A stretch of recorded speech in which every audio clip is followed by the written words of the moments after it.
Olá, estudantes da primeira série do ensino médio, colegas professores, gestores, quem mais estiver assistindo. Nós estamos aqui para mais uma aula de sociologia com a queridíssima, com a diva, com a musa da sociologia, Fabiana. E hoje nós estamos aqui para uma aula que nós começamos assim, na minha época, então, né? Na sua época era uma coisa, agora... Já é outra. Já é outra, não é, Fabi? Como é que nós vamos falar sobre isso, Fabi? Por que nós vamos tocar nesse assunto? Exatamente, estou aqui de volta com a minha amada, essa mulher maravilhosa, Estava incrível. com saudade dessa abertura. Gente, vocês estão num momento de matando saudades. Mas como funciona, né? A gente está aí vindo nessa trajetória aí da primeira aula, e a gente teve um intervalinho na semana passada, falando, né, sobre a juventude e territorialidade. E qual é o ponto, né? A gente falou sobre essa questão da juventude, né, ter a ver com território, com identidade. A gente falou um pouco dessa relação centro e periferia, da questão de igualdade de acessos. E hoje a gente vai falar um pouco sobre algo que aí todo mundo sabe, né? Sabe e não sabe, né? Que são as tribos urbanas e a contracultura. Que por mais que você falando assim, fala, nossa, contracultura, acho que eu não sei nem o que é. Mas é algo que está no nosso cotidiano, né? E que principalmente, normalmente, é a cara da juventude. Exatamente, Fabi. Esses dias, né, uma professora, a Luciana, que é professora daqui da rede, ela lembrou daquela nossa aula que nós discutimos que cultura, né, é como a pele que reveste a diversidade que nós temos dentro da sociedade. Então, essa contracultura também reveste a nossa pele.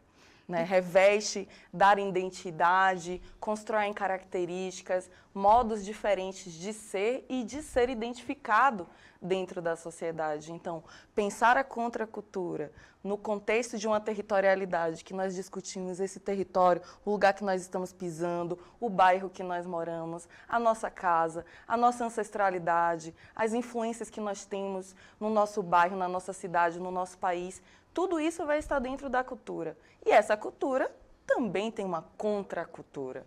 Exato. E essa contracultura, né, na verdade, ela vem sempre de encontro ao jovem. E hoje a gente vai fazer um esquema um pouco diferente. Ao invés de a gente começar com uma pergunta, eu vou trazer para vocês trechinhos de duas músicas, né, de movimentos de contracultura. E a gente vai ler. E aí a gente vai dando continuidade para a aula e eu quero que justamente vocês venham trazendo aí os seus pontos, né, e a sua visão sobre essas letras. Então a primeira, né, vamos ver o que está na ordem aqui. A primeira é uma música do Led Zeppelin, né, não sei se todo mundo conhece, mas Led Zeppelin é uma banda muito famosa, principalmente de movimento hippie ali, principalmente nos anos 60, 70, né, o Led Zeppelin foi muito influente. E eles têm uma música que chama Good Times, Bad Times, né, de tempos bons, tempos ruins, e o começo dela fala o seguinte...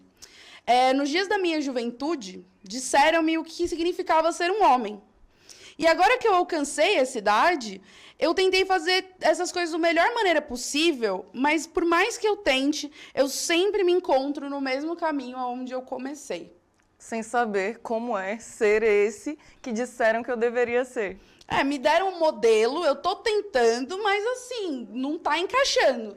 Essa roupa não tá me servindo. E nós falamos, né, com os nossos estudantes que nós nascemos nesse mundo que já possui uma estrutura cultural, existe uma língua, existem valores, costumes, hábitos e, principalmente, padrão para tudo. Padrão da forma que nós vamos falar, da forma que nós vamos nos vestir, como devemos nos comportar nos diferentes lugares, os papéis que nós devemos cumprir como mulheres, como homens, como crianças, como adolescentes, como adultos, como trabalhadores. Agora te pegam e te entregam assim, olha, esse aqui é o modelo. Esse modelo assim é um círculo, mas você se sente como um quadrado. E como é que encaixa? Meio que essa roupa não me serve. Essa roupa não me... Esse sapato, outra metáfora que usam muito, né, é a metáfora do sapato. Esse sapato não é o número que eu calço. E aí, de que maneira nós vamos continuar? Com essa sensação de falta de identificação, de pertencimento. E a outra, né, uma música do Supla, na época com a banda Tóquio. Supla é o amor da minha vida. Thiago também é muito fã de Supla, né? E aí tem uma música que chama Humanos, né? E eu vou ler uma parte do refrão para vocês, que ele fala o seguinte, que querem me obrigar a ser do jeito que eles são, cheios de certezas e vivendo de ilusão, mas eu não sou e nem quero ser igual a quem me diz. né? Que me diz que sendo igual, eu posso ser feliz. Esses humanos, né? E muitas vezes é isso, a gente acaba... Quantas vezes a gente não ouve, né, de... Olha, você vai por esse caminho, eu tô te falando, vai dar errado. Entendeu? Se você quiser ir, já tô te avisando que você vai quebrar a cara, viu, Jennifer? Né? Durante muitas vezes na nossa vida, na nossa juventude, quando a gente tá crescendo, é muito comum a gente escutar das pessoas que elas têm a fórmula da felicidade. Né? Então, eu quero fazer faculdade de tal coisa. Não, isso não dá dinheiro. Não dá. Você vai largar. Tô te falando. Você vai largar. O desemprego está aí. É melhor você conseguir se concentrar numa profissão que possibilite um futuro de sucesso para você. Não, olha, eu queria fazer tal coisa. Não, isso aí não dá. Tô te falando, na minha época eu fiz isso e era desse jeito. E muitas vezes as pessoas não entendem que os tempos são outros, as realidades são outras, né? O universo, o mundo mudou, né? E principalmente que é muito difícil a gente dizer que tem uma fórmula, né, secreta da felicidade. Que existe ali uma regra que, por exemplo, para você ser sociólogo, você tem que fazer a faculdade que eu fiz do jeito que eu fiz. Ou não, a fórmula é a da Jennifer, né? Contrário, né? Somos aqui em 3 na nossa equipe agora e os 3 trilharam caminhos diferentes por motivos diferentes, de maneiras diferentes. Então, se dentro de uma mesma área não existe uma fórmula, né, para o que vai acontecer com você, principalmente quando a gente fala de uma geração anterior. Isso, falar de uma geração anterior é falar sobre diversidade, é falar sobre pluralidade. E nós sempre colocamos aqui, principalmente para a primeira série, que tudo dentro da sociedade é uma construção social.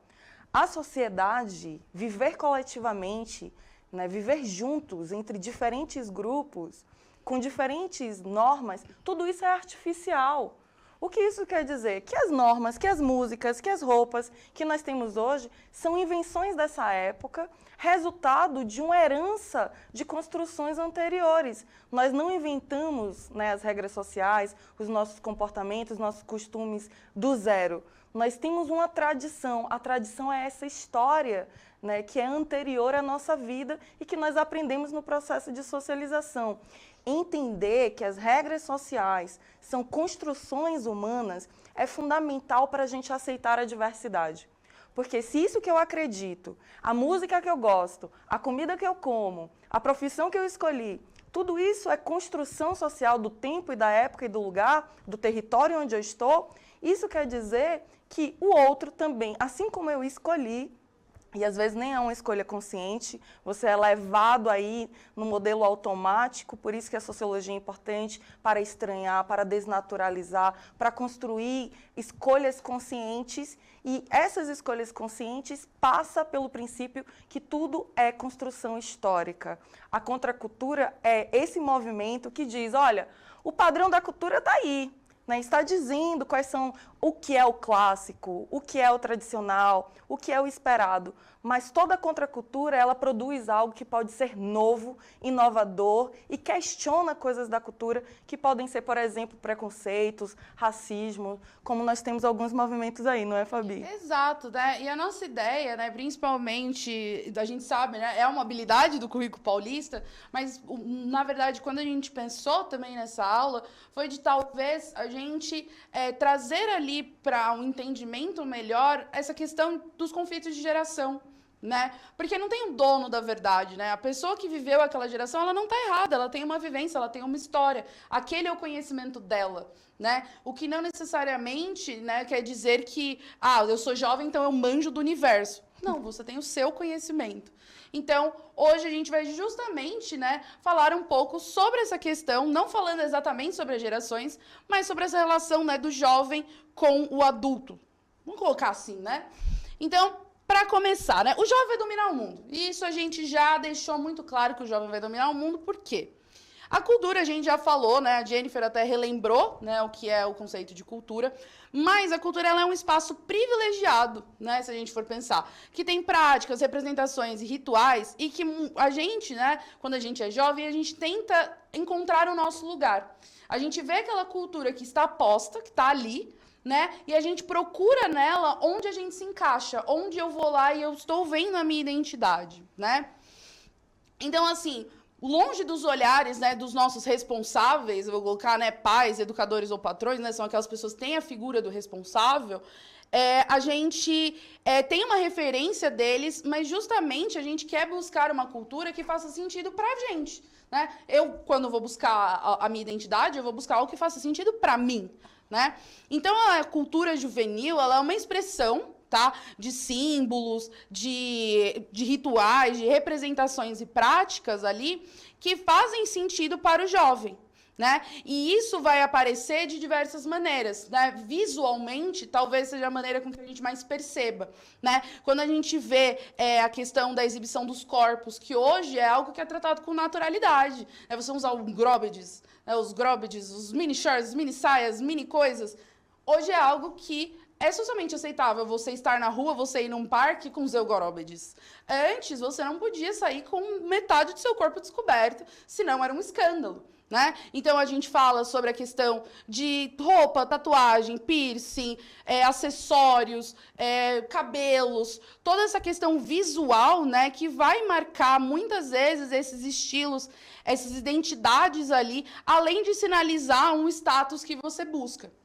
Então, quando a gente fala sobre piercing, tatuagem e tudo mais, para, por exemplo, meu avô, isso não é uma realidade. Para ele, piercing e tatuagem é algo absurdo, assim, é muito fora de realidade, né? Eu estou estragando meu corpo, eu estou acabando com a minha vida. Meu futuro, no primeiro furo que eu tive, minha vida acabou ali. Dali para frente, nunca mais, né? Vem a minha mãe, que é de uma geração seguinte, já é mais maleável, mas ainda tem algumas restrições sobre, tipo, ai, filha, mas vai fazer na cara? Faz na língua que ninguém vai ver. Vai fazer na cara.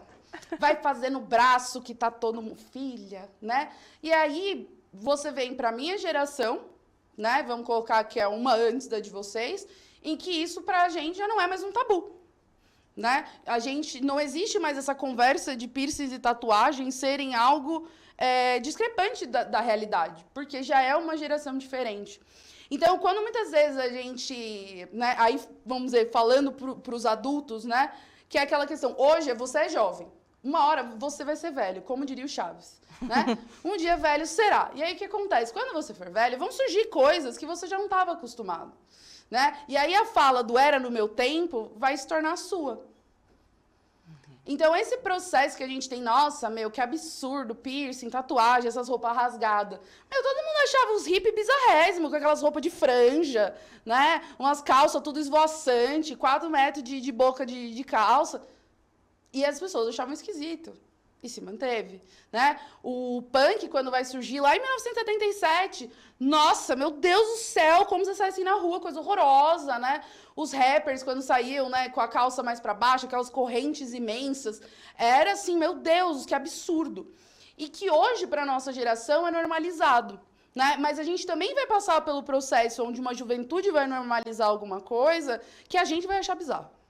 E esse é o ponto, né? Porque o que nós tentamos construir aqui veja, em qual etapa dessa relação com a sociedade nós estamos? Nós temos um costume, né? Nós temos muito mais pessoas com piercing, nós temos muito mais pessoas com tatuagens, e essa relação com esses elementos simbólicos que estão presentes na juventude hoje, mas não esteve presente na juventude das nossas mães e dos nossos avós, se dá através da repetição. Quanto mais presente um determinado hábito, mais ele vai entrando dentro de uma ótica da normalidade. Mas nada na sociedade é normal, tudo é construção histórica.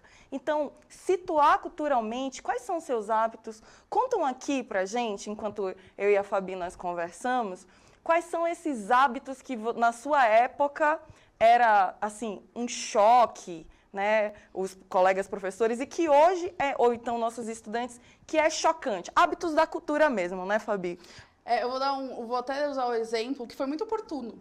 Tinha uma coisa que era muito estigma para pessoal, tipo, do meu vô para trás, né? Pelo menos assim, na minha família, dentro da cultura que eu estava inserida, que é o esmalte vermelho que a gente está usando. Que não podia usar de jeito nenhum. E batom vermelho, olha. Nunca. E tem uma coisa muito engraçada que é da minha época de adolescente, que meus pais falavam, era homem de cabelo branco. Ou de cabelo branco, de cabelo comprido. De cabelo comprido. Ou então, os meninos, os jovens com brinco na orelha. Gente, era um absurdo. Era uma coisa de outro mundo. Era, assim, chocante. Chocava, parava a sociedade. Hoje em dia, no nosso tempo, Fabi... Hoje em dia, meu namorado tem cabelo maior que o meu. Não é mentira. Então, assim, o que é que a gente vai ver? Existe o movimento das tribos urbanas e da contracultura, que é o que a gente vai entender um pouco melhor. Só para que vocês já consigam ir pensando junto, tá? O que acontece? A tribo urbana e a contracultura, elas andam próximas, só que não necessariamente juntas. Elas podem andar juntas, mas normalmente elas estão próximas, tá? Então fica com isso em mente e vamos trabalhando para ver se dá um insight. Um parêntese aqui, a professora Tânia falou, olha, só o adendo para a gente ter aqui exemplos sobre essa escultura. Olha o que era chocante na época da professora Tânia, que também faz parte aqui, pelo menos da minha época. Amado, corta para geral, por favor. Porque é importante, vai, pode falar. Fabi, olha, segura a referência, olha, roupa curta. Roupa curta, esmalte, maquiagem. Então, aquilo que era visto como algo chocante, que quebrava paradigmas, que era contra a cultura, o padrão esperado de uma época, hoje está dentro da normalidade, porque é uma construção dentro dos hábitos, das repetições, dado por diferentes grupos na sociedade. E como é que a gente normaliza as pessoas andando na rua, sendo vistas de roupas curtas, de esmaltes, de maquiagem, passando referenciais nos filmes, nas novelas? Tudo isso entra no nosso senso comum como natural, mas é uma construção, como nós vamos ver aqui, com os conceitos de subcultura e tribos urbanas. Então, a primeira, né, são as subculturas ou tribos urbanas. Eu acho que o termo que é mais utilizado são tribos urbanas, tá?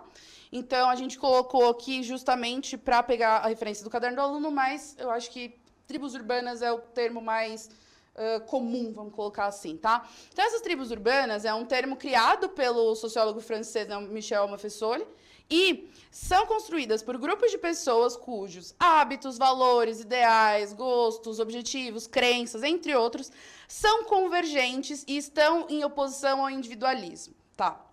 Tribo urbana. Nerd. Você nerd. Meu amigo nerd, né? O que acontece? Vamos lá de novo. Vou até usar a lousa que me empolguei. Tô empolgada. Gosto de falar de jovem, porque eu não aceitei ainda a minha idade. Eu não aceitei que eu sou cringe ainda. Então, vamos lá. Você que é nerd.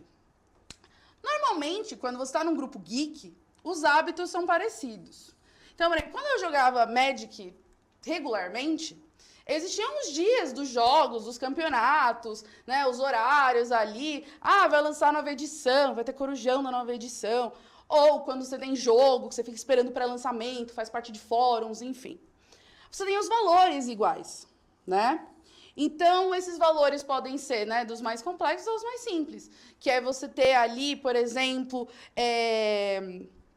bastante referências, né, de valores que você vai pegar de jogos de videogame, né, você vai pegar de histórias em quadrinhos, você vai pegar de narrativas que você lê, né, valores de, por exemplo, de não exclusão, porque justamente quando você fala do nerd, normalmente ele era um grupo de excluídos, né, hoje é pop, hoje a gente tá na moda, tá tendência. Mas antes era excluído, né? A gente vai dividir as mesmas ideias, né? É só você perceber com quantas pessoas você pode sentar e conversar sobre o World of Warcraft. Poucas. Então, vai ser aquela pessoa que vai dividir as ideias, os gostos com você, os objetivos, né? Então, muitas vezes, expectativa de vida, eu quero ser um pro player, eu quero jogar oficialmente um jogo, eu quero ir para campeonato de Call of Duty, quero ir para campeonato de Magic, eu quero ir para campeonato de Pokémon, né? As crenças, tá? E essas crenças não necessariamente são religiosas, tá? As crenças é de que, por exemplo, videogames são educativos, tá? Tem gente que acha que não. Eu, por exemplo, acho que sim, isso é uma crença, tá?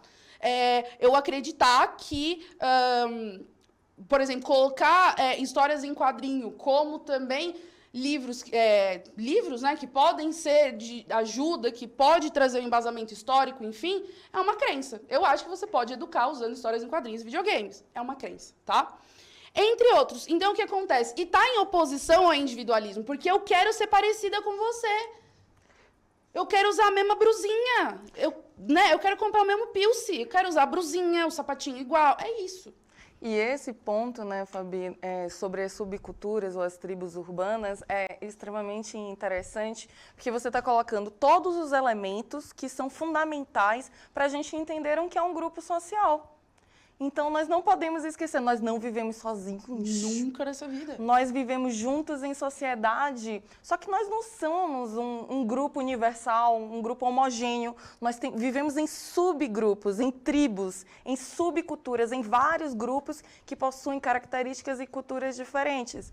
E para que seja considerado um grupo, tem que ter interação, interesses em comum, objetivos, valores, né, crenças, identidade, sentimento de pertencimento, como a Fabi acabou de colocar aqui sobre os nerds. Mas nós também temos outro grupo, os skatistas, por exemplo. Os skatistas, a gente está falando só do skate. Sim. Né? Que é justamente isso. Se nós olharmos, né, existe algo em comum, né, que é o esporte, que já foi proibido. Olha que interessante. Ó, o Thiago, ele quer ser um novo fadinho do skate. Você viu que ele comprou um skate novo, né? Então, vejam, o skate, que é um esporte, que é uma atividade, né, há pouquíssimo tempo, na década de 80, era proibido. Veja, no meu tempo, skate era proibido. Então, agora, nesse tempo, está super na moda. Pop. É pop. E isso tem a ver com o tipo de prática esportiva, com interesses em comum, né, com valores, né, com a questão da integração, com o deslocamento, com a territorialidade. Exato. E aí, como está acabando nosso tempo, né, eu vou focar na contracultura e dar alguns exemplos, que é o seguinte. A contracultura é o seguinte, a gente já entendeu do que é formado uma cultura. Tá? Então, a gente tem que entender que quando a gente fala da cultura, esses comportamentos, a longo prazo, eles vão ser considerados normais. E qualquer coisa que sai dali vai ser considerado algo estranho, algo marginalizado. Então, a gente acaba criando grupos hegemônicos, que é todo mundo com posicionamentos parecidos. Igual ninguém vai ser, mas muito parecidos. Né? Como vocês viram, eu falei do batom, mas a Jennifer também passou pela história do batom. Outras professoras colocaram que realmente o batom era algo que não era visto com bons olhos. Então, você está vendo que não é uma coisa da minha família, não é da família da Jennifer, não é da professora que colocou aqui, a Pro Juliana, por exemplo, ou da Protânia. Era uma questão da cultura. E a contracultura vai ser um movimento que vai questionar esses comportamentos. Né? Quebrando tabus. Então, assim, por que eu não posso usar batom, tá? Tipo, pra você faz sentido. Pra mim, não tem lógica que explique eu não poder usar batom, né? Eu vou dizer pra mim, a minha indignação quando eu era jovem, adolescente, era por que meu cabelo colorido, meu piercing na cara vai me fazer uma profissional pior? Por que ninguém vai me contratar para um emprego porque eu furei meu nariz? O que, no caso, é meu. Né? Foi o meu próprio nariz, né? Não fui eu que furei, não fure em casa, vá num lugar para furar quando você tiver 18 anos. Não pode para menor. E aí, o que acontece? Ele vai ser liderado normalmente por um grupo de jovens. Então, quando a gente fala da contracultura, né? Eu vou até passar aqui, esse daqui, ó. O punk, formados por jovens, né? Principalmente o punk mais famoso, 1977. Rap, jovens, né? Hoje você vai falar, mas tem gente que é mais velha. A gente tá falando da raiz, né? Hip hop, funk. Funk só jovem gosta. Só jovem. Muito bom, por sinal, gosto bastante. Samba, né? Rock, metal, o gótico, só jovem faz isso. O hip, né? Todos eles eram jovens. Hoje você vê hippies com 60, 70 anos, né? Mas a maioria deles tinham 16, 17 anos nessa época, né? Quando você entra nesses movimentos de contracultura, normalmente você é muito jovem, né? Porque faz sentido para você na juventude. E é por isso que a gente colocou que a contracultura, ela anda junto com a tribo urbana. Porque a tribo urbana vai ter todos os elementos da contracultura, né? Que é você compartilhar ideais, você compartilhar crenças e tal. A única diferença é que a tribo urbana, ela pode ser um valor estético. Por exemplo, hoje tá muito em alta as e-girls lá do Instagram, né? Que são por causa da maquiagem, da roupa, mas elas são um estilo visual, é um estilo estético. Quando você fala do punk, quando você fala do rap, quando você fala do funk, do gótico, ele traz ali uma questão contra a norma vigente. Então, o punk é, por que eu tenho que seguir o que você está me falando? Por que eu tenho que andar engravatado? Por que eu não posso discutir política? Né? Quando você vê o movimento punk hippie, era principalmente, por que eu sou jovem e eu não posso discutir política? O futuro desse país é meu e eu vou dar opinião política. Né? Então, você vê que aqui já tem, vamos dizer... A contracultura, ela quase que encontra um movimento social ali, mas é algo muito rudimentar ali da adolescência. Vamos estar terminando? Por favor, desculpa. Gente, nós só temos que agradecer aqui a participação, né, dos nossos estudantes, dos nossos colegas professores, e fica aí, né, essa semente da contracultura, porque nós temos muito o que questionar hoje, não só os jovens, mas os adultos também, por uma sociedade mais inclusiva, menos preconceituosa, mais livre, não é, Fabi? Exato, né? E justamente respeitar o tempo das pessoas e entender justamente o que a Jennifer falou, em que lugar, né, do tempo você está. Né? Você já é a pessoa que acha as coisas estranhas ou você ainda é o jovem? Então, por favor, não esqueça de avaliar a nossa aula e a gente se encontra nas próximas aulas. Tchau, tchau, gente.